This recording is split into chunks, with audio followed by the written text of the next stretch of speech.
Moi, par exemple, j'avais des armes et j'ai été les porter dans le dépôt où on les cachait. Et à 6 heures du matin, je suis revenue à la maison. Et lorsque je suis arrivée, il y avait la Gestapo qui m'attendait. J'avais été dénoncée en tant que résistante. Et je suis passée par Barbie. J'étais au procès Barbie. Oui. Tu as témoigné. J'ai témoigné contre Barbie au procès. Et vous savez, ça remplit une vie.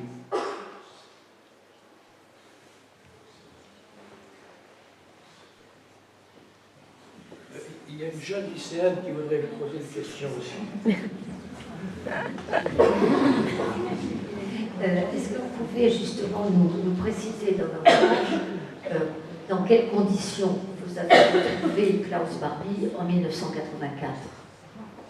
Alors, vous dites que vous avez témoigné pour l'occasion de son procès, mais comment s'est passée cette rencontre entre lui, je crois, et son avocat, il me semble?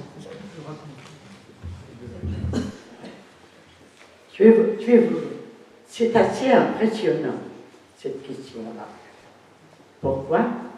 Parce que je suis arrivée, lorsqu'on a été convoqué à la prison Saint-Joseph, où il était interné, et il y avait avec lui l'avocat Vergès.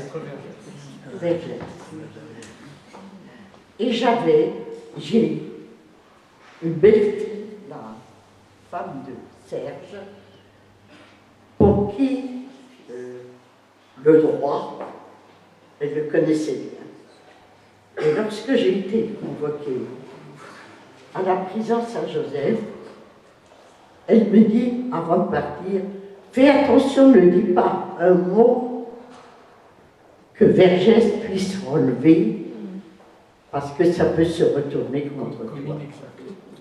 Un seul mot comme qu'il soit inexact. Oui, et surtout des mots, de faire très attention que rien ne puisse être pris à faux. Et notre arrivée déjà, à mon frère et à moi, à la prison Saint-Joseph, pouvait être un film. Un film, je vais vous le raconter parce que c'est assez pittoresque. Nous sommes arrivés à Saint-Joseph. Moi, je suis passée la première, le portail sans problème. Mais mon frère s'est trouvé 3 fois rejeté. Pourquoi? Parce que chaque fois qu'il passait, ça sonnait à la porte. Pourquoi? Il avait des semelles orthopédiques de chaussures et ça faisait sonner le portail. Bref, nous sommes arrivés et tout de suite en arrivant, le juge qui était là m'a dit ne cédez à aucune provocation. C'est-à-dire Vergès qui posait des questions. Et ça s'est passé comme ça, dans une pièce qui pouvait avoir 3 mètres sur 2, où nous étions le juge, Vergès, Barbie et moi. Et Vergès a commencé à poser des questions. Comme j'avais été prévenu, je ne répondais qu'à ce que je voulais répondre. Et à un moment donné, il m'a dit, mais vous avez changé de nom. Voilà. J'ai dit, oui, pourquoi? Il me dit, parce que c'est moi qui l'ai fait. C'est pour vous dire qu'il était un avocat, employé chez un autre avocat, et il a fait le travail qu'on lui demandait de faire.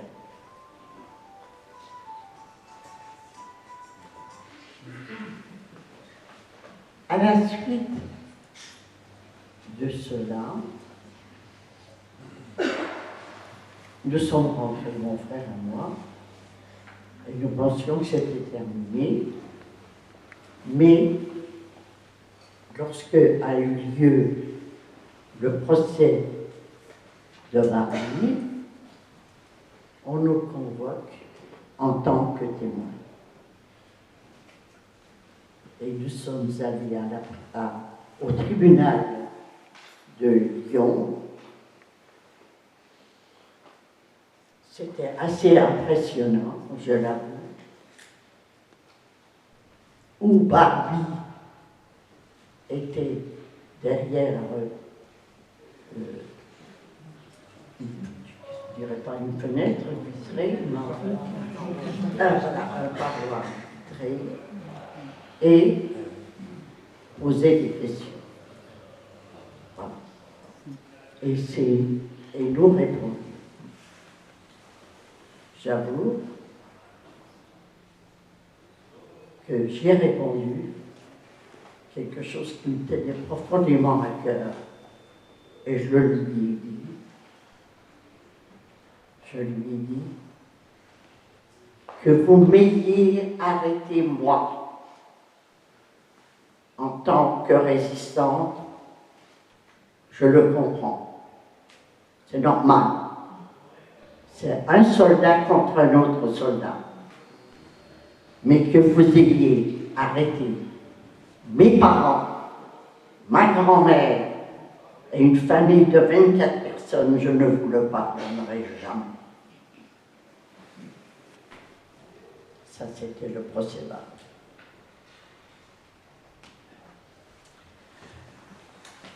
Permettez-moi, lorsque vous évoquez justement ce procès, il y a, je me souviens, un point particulier que vous avez raconté, puisqu'on vous a posé la question, et je crois que c'était Vergès qui vous avez posé la question, mais est-ce que vous êtes bien sûr de vous souvenir que vous êtes en présence de M. Barbie, etc.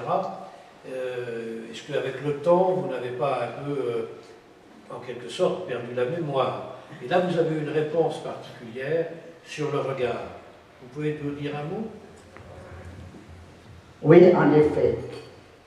Je crois, et j'en suis sûr, parce que pourquoi, comment je l'ai reconnu, j'étais chez moi, à la maison,